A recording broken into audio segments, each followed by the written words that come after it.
You've lived in a cave your whole life. Plato warned you, let me ask you something you've probably never asked yourself seriously. That what if everything you believe about reality is just a shadow on a wall? Not metaphorically, literally, but what if your thoughts, your truths, your identity, your entire understanding of life has been shaped by illusions so convincing, but you never knew it was even possible to question them? That's exactly what Plato warned us about over 2,000 years ago.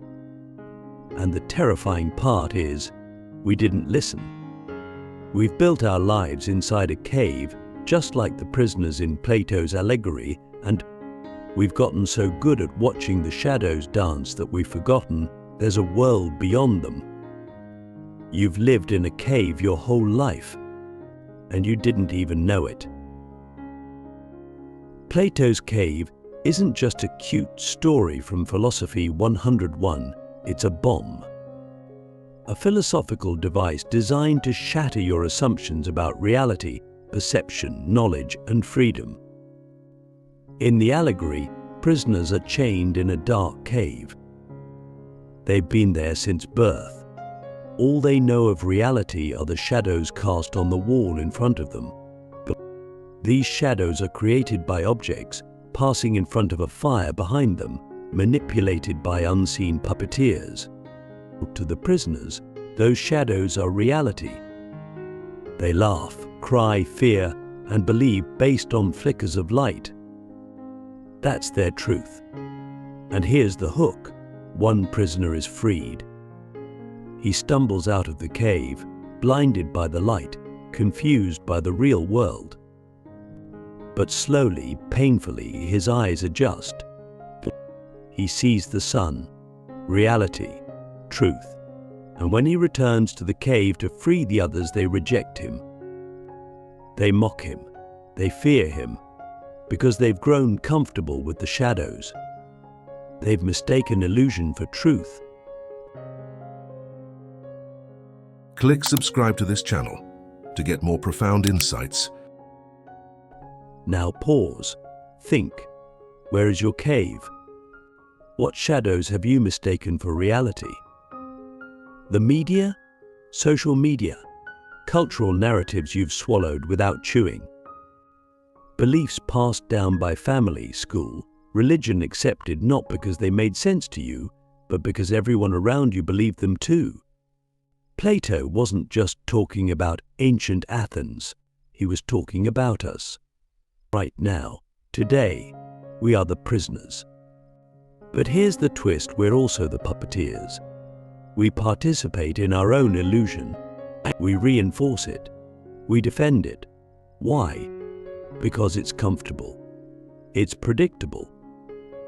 It doesn't challenge who we think we are. This is where the script flips. Plato's cave isn't just about deception, it's about awakening. And awakening hurts. That's the part no one tells you. When you start to question the shadows, when you begin to sense there's something beyond them, it's not exhilarating at first, it's terrifying. And your identity begins to shake. The beliefs you thought were solid start to crumble. You feel lost, alone, but that's necessary. Because that disorientation is the first sign that you're leaving the cave. You're stepping into the unknown not because you're broken, but because you're finally starting to see. And yet most people never get there. Most people stay chained. Not because they're literally imprisoned, but because they've internalized the chains. They've convinced themselves that the shadow world is enough, and that it's all there is. They say things like this is just how it is, or truth is subjective, or you can't really know anything. These aren't signs of deep thinking, they're signs of deep fear. Fear of the sun, fear of the real, fear of freedom. Because freedom, as Plato knew, is not comfortable. It demands that you undo yourself, that you question everything, that you risk being wrong about the most fundamental parts of your life. Here's the wild part. The cave exists not just outside you, but inside you. Your mind is the wall. Your thoughts are the shadows. And unless you actively, ruthlessly, courageously turn around and look for the fire, for the source, you will spend your entire life reacting to illusions. You'll chase success based on someone else's definition. You'll fear failure based on illusions of perfection. You'll fall in love with shadows, fight for shadows, die for shadows. And the real world, the world of truth, of beauty, of being, will remain behind you, untouched. So I'll ask you, what if that discomfort you feel when you're alone, when the noise fades, when the screen goes dark, what if that's the first crack in the cave wall? What if that ache isn't something to numb, but something to follow? Because that ache is your soul trying to break free, trying to turn around, and it's not easy. Plato knew that. The path out of the cave is steep. You'll be blinded. You'll be hated. You'll be misunderstood. But what's the alternative?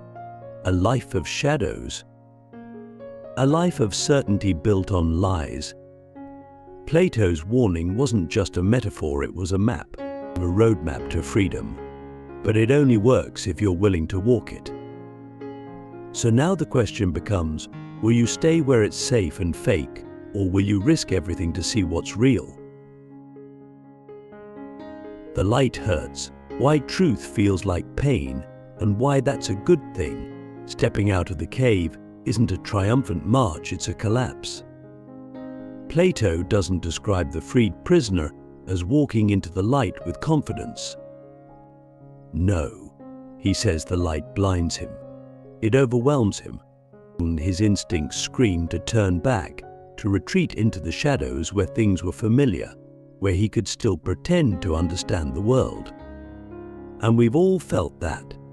And that moment when we start to wake up, really wake up, and the truth doesn't liberate us immediately. It hurts. It dissolves everything we thought we knew. It burns through the stories we told ourselves.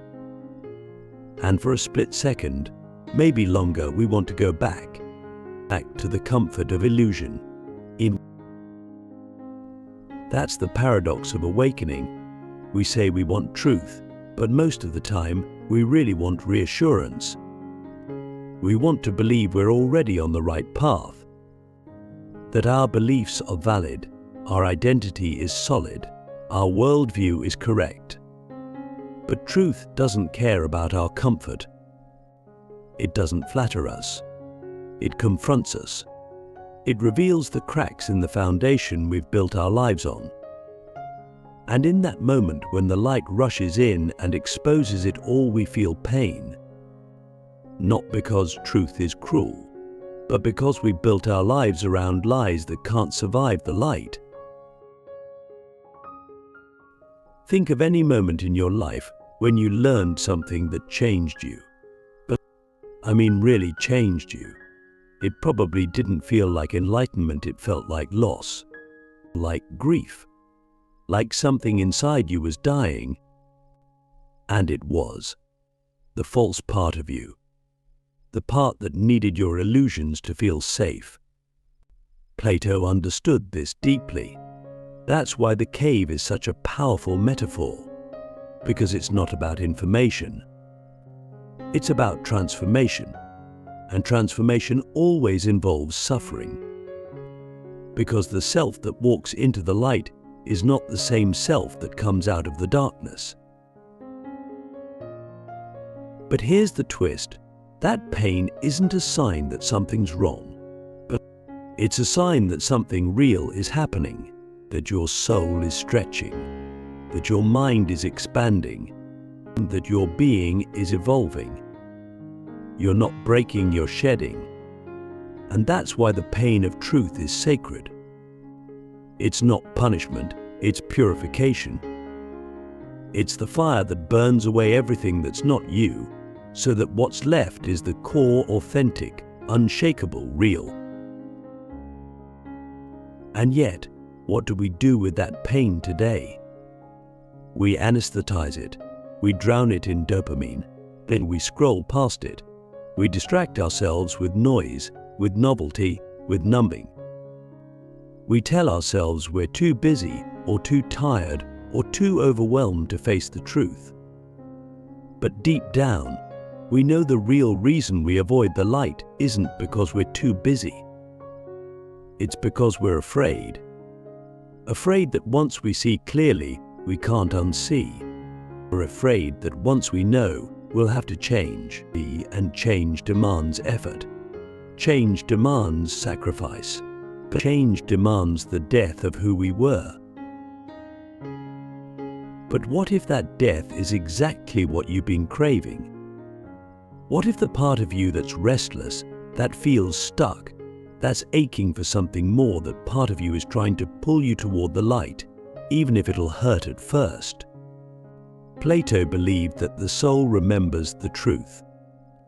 That deep down, we know the difference between light and shadow. We just forget. We get distracted. We settle.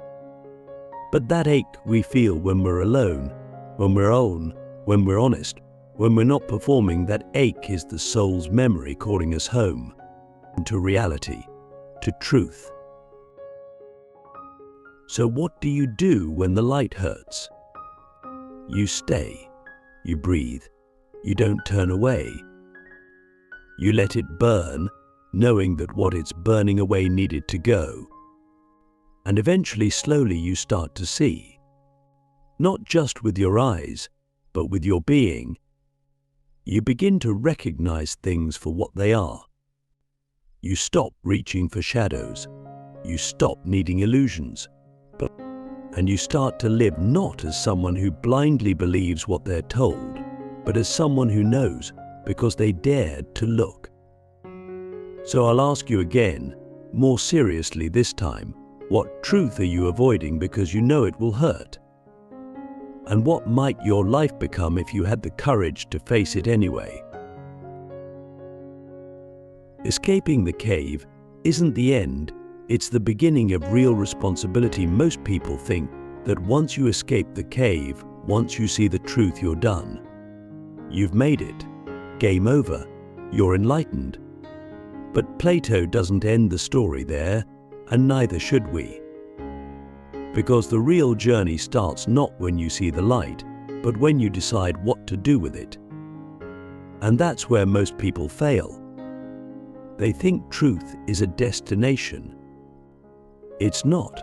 It's a responsibility, a burden even. Because once you've seen behind the curtain, once you know what's real, you can't go back to pretending. You can't unknow truth. And that means you now carry the weight of living it, or of embodying it, every single day. The prisoner who escapes the cave could have stayed outside. He could have basked in the light, lived in peace, enjoyed his freedom. But he doesn't. He goes back. Think about that.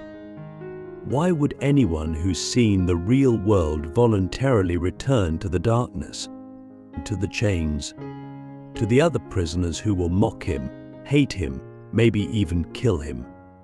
Because truth without courage is nothing. And Plato wanted us to understand that enlightenment isn't about escape, it's about return.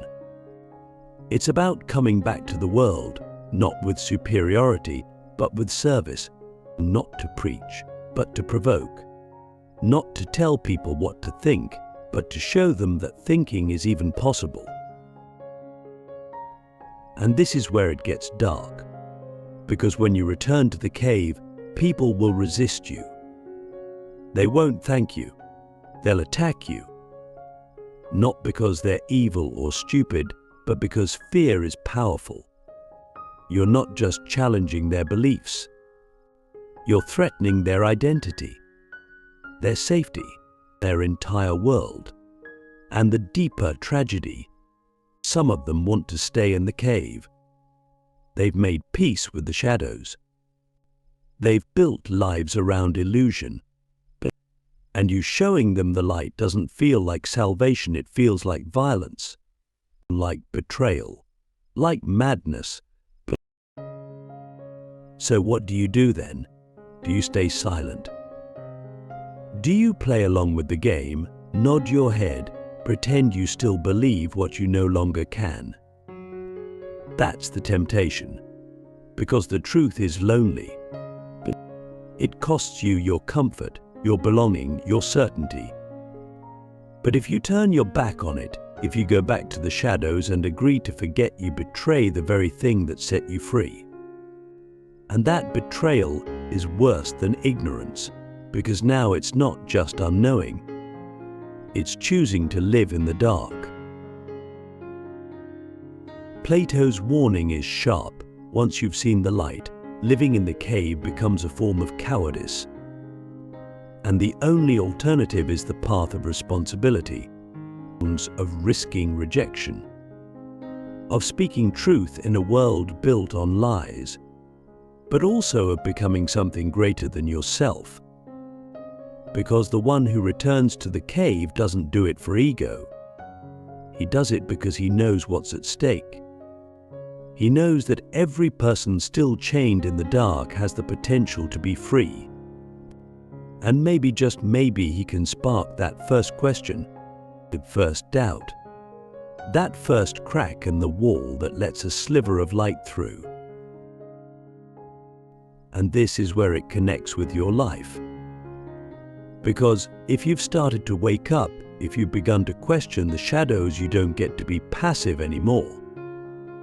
You don't get to coast. You have to choose, will you live in alignment with what you've seen, or will you fake it to fit in? Will you carry the responsibility of truth, even when it costs you? Or will you sell your soul for a little more comfort, a little less conflict, a little more applause? Here's the brutal beauty of it. Real freedom is not about doing whatever you want. It's about doing what's right, even when you don't want to. It's about living in the light, even when the darkness calls you back. It's about responsibility, not to a system, not to a society, but to your own soul.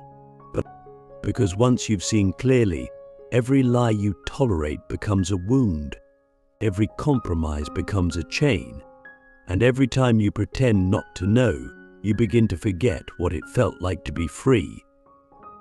So ask yourself, now that you've seen even a glimpse of the truth, what will you do with it? Will you hide it, or will you live it, no matter the cost? You are the fire and the chains why liberation means rebuilding reality itself. By the time we reach this point, having turned to face the shadows, stepped into the light, and returned to the cave not as a prisoner, but as someone who has seen, we must confront the most staggering realization of all. The cave was never just outside of us. It was never just society, or media, or culture. The cave is us. We are the wall. We are the chains. We are the fire casting the shadows. And the liberation we seek isn't just escape, it's a rebuilding of reality itself, from the inside out. Think about it. All your life, you've constructed meaning from fragments, from glimpses, from partial truths and borrowed ideas. You've mistaken reflections for reality, symbols for substance, appearance for essence. And now you've seen the structure of it, the illusion, the scaffolding, the machinery behind the performance. But now what? You can't live in this world the same way anymore, because you've realized something devastating and empowering. Reality isn't given, it's built.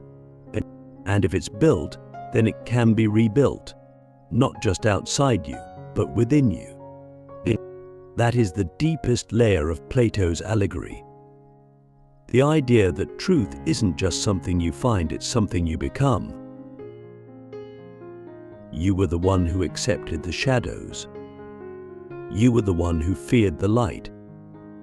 You were the one who clung to the chains because they made sense, They gave you shape.